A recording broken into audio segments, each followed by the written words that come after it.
Assalamualaikum warahmatullahi wabarakatuh. Perkenalkan, nama saya Muhammad Tada Malik dari Prodi Perdagangan Internasional. Pada kali ini saya akan mempresentasikan tugas video saya, itu tugas ke-10 dari mata kuliah Digitalisasi Perdagangan dan Keuangan Internasional. NIM saya yaitu 225790005. Yang saya akan bahas pada kali ini yaitu analisis digitalisasi di sektor pertanian dan implikasinya terhadap GDP. Tanpa berlama-lama, kita langsung saja masuk pada latar belakangnya. Latar belakang. Analisis digitalisasi di sektor pertanian. Digitalisasi di sektor pertanian merujuk pada penerapan teknologi berbasis data seperti Internet of Things atau yang biasa disebut dengan IoT, kecerdasan buatan AI, blockchain, dan sistem informasi geografis atau yang biasa disebut dengan GIS. Untuk meningkatkan efisiensi produktivitas dan keberlanjutan usaha pertanian, teknologi ini memungkinkan pengumpulan dan analisis data secara real-time yang mendukung pengambilan keputusan berbasis bukti. Adapun implikasi terhadap pertumbuhan GDP, digitalisasi sektor pertanian memberikan dampak signifikan terhadap produk domestik bruto atau GDP, khususnya di negara-negara dengan berbasis ekonomi agraris. Peningkatan produktivitas melalui teknologi modern dapat menurunkan biaya produksi dan mengurangi kerugian akibat inefisiensi. Selain itu, digitalisasi membuka peluang pasar yang lebih luas melalui platform e-commerce, agribisnis yang mempertemukan petani langsung dengan konsumen atau eksportir. Selanjutnya, kita masuk pada permasalahan. Di sini saya mengangkat 3 masalah. Yang pertama, bagaimana tingkat adopsi teknologi digital di sektor pertanian. Yang kedua, faktor apa saja yang mempengaruhi keberhasilan implementasi digitalisasi di sektor ini. Yang ketiga, apakah digitalisasi sektor pertanian mampu memberikan dampak signifikan terhadap peningkatan kontribusi sektor ini pada produk domestik bruto GDP. Selanjutnya kita masuk pada tinjauan pustaka. Menurut Rudier et al. Pada 2018, teknologi digital berperan penting dalam memonitor kondisi tanaman, mengelola sumber daya, paham serta mendeteksi dan mengatasi masalah kesehatan tanaman atau hama secara lebih cepat dan efisien. Salah satu contoh penerapan digitalisasi adalah penggunaan sistem pertemuan berbasis sensor yang mengumpulkan data terkuat kelembapan tanah, suhu udara, atau tingkat pencemaran. Adapun menurut Eku et al. Pada tahun 2020, adopsi teknologi digital dapat membantu petani meningkatkan hasil pertanian mereka, mengurangi pemborosan, serta meningkatkan efisiensi dalam penggunaan sumber daya seperti air dan pupuk. Data dan analitik besar memungkinkan pengelolaan pertanian yang lebih tepat, sasaran, dan berbasis pada pemantauan kondisi lapangan secara real-time. Adapun menurut McKinsey dan Company pada tahun 2019, juga mencatat bahwa digitalisasi dapat mempercepat inovasi dalam sektor pertanian, memperkenalkan varietas tanaman baru yang lebih tahan terhadap perubahan iklim, serta memberikan akses lebih luas ke pasar global melalui platform perdagangan digital. Selanjutnya kita masuk pada pembahasan yang pertama. Yang saya bahas pertama di sini ada global. Di sini saya mengangkat 2 poin. Yang pertama ada negara maju. Di negara maju seperti Amerika Serikat, Eropa Barat, dan Jepang, tingkat adopsi teknologi digital di sektor pertanian relatif tinggi. Pertanian presisi, penggunaan drone, IoT, dan analitik data besar telah menjadi praktik umum. Petani di negara-negara ini memiliki akses ke infrastruktur digital yang baik, pendidikan teknologi, dan subsidi pemerintah untuk teknologi pertanian. Adapun poin yang kedua yaitu negara berkembang. Di negara berkembang, tingkat adopsi teknologi digital masih rendah, meskipun ada potensi besar hambatan seperti kurangnya akses internet, biaya tinggi untuk teknologi canggih, dan keterbatasan pengetahuan teknologi menjadi tantangan utama. Namun, beberapa negara seperti India, Brazil, dan Kenya mulai menunjukkan kemajuan dengan penerapan solusi digital seperti aplikasi pertanian berbasis ponsel dan platform e-commerce untuk produk pertanian. Selanjutnya masih di pembahasan pertama. Yang saya bahas di sini selanjutnya ada regional. Di sini ada 3 poin. Yang pertama ada Asia Tenggara. Beberapa negara seperti Indonesia, Vietnam, dan Thailand mulai mengadopsi teknologi di sektor pertanian, terutama melalui aplikasi berbasis smartphone untuk menginformasi cuaca, harga pasar dan teknik bercocok tanam. Namun sebagian besar petani kecil masih menggunakan metode tradisional. Poin yang kedua ada Afrika Sub-Sahara. Tingkat adopsi teknologi digital di Afrika Sub-Sahara masih rendah. Namun inovasi seperti aplikasi M-Farm di Kenya membantu petani mengakses informasi pasar dan cuaca. Beberapa negara juga mulai menggunakan drone untuk pemetaan lahan dan pemantauan hasil panen. Poin yang ketiga ada Eropa dan Amerika Utara. Tingkat adopsi teknologi di wilayah sangat tinggi. Petani menggunakan teknologi canggih seperti AI untuk prediksi hasil panen, blockchain untuk transportasi rantai pasok, dan robot untuk pengelolaan lahan.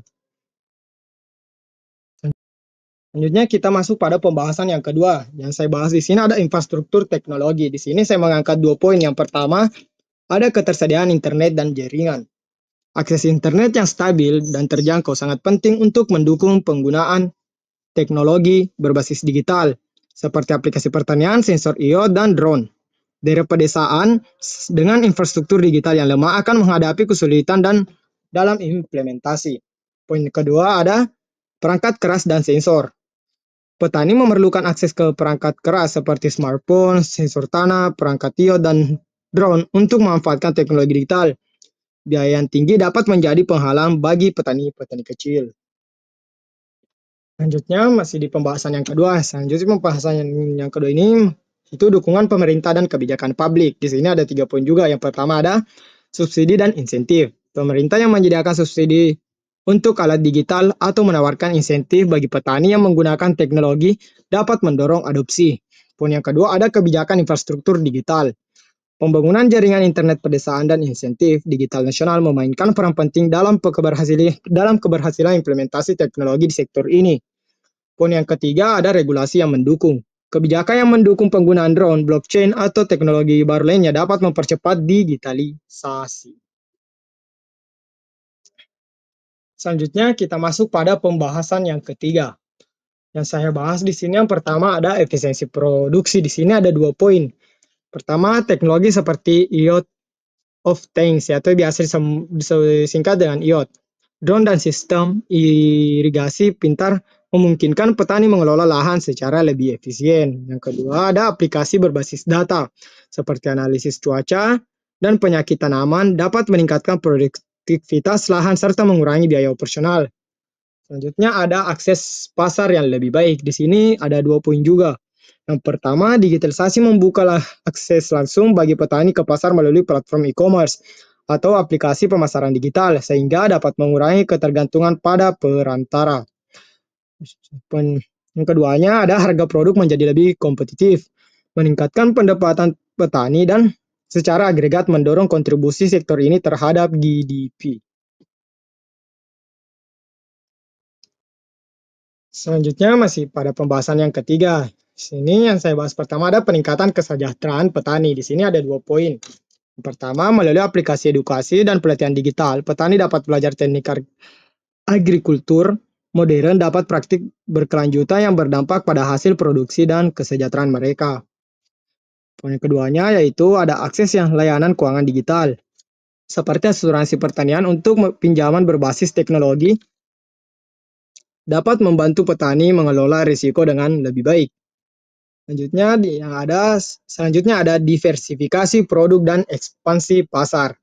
Di sini ada poin juga. Yang pertama, teknologi membantu petani produk bernilai tambah seperti petani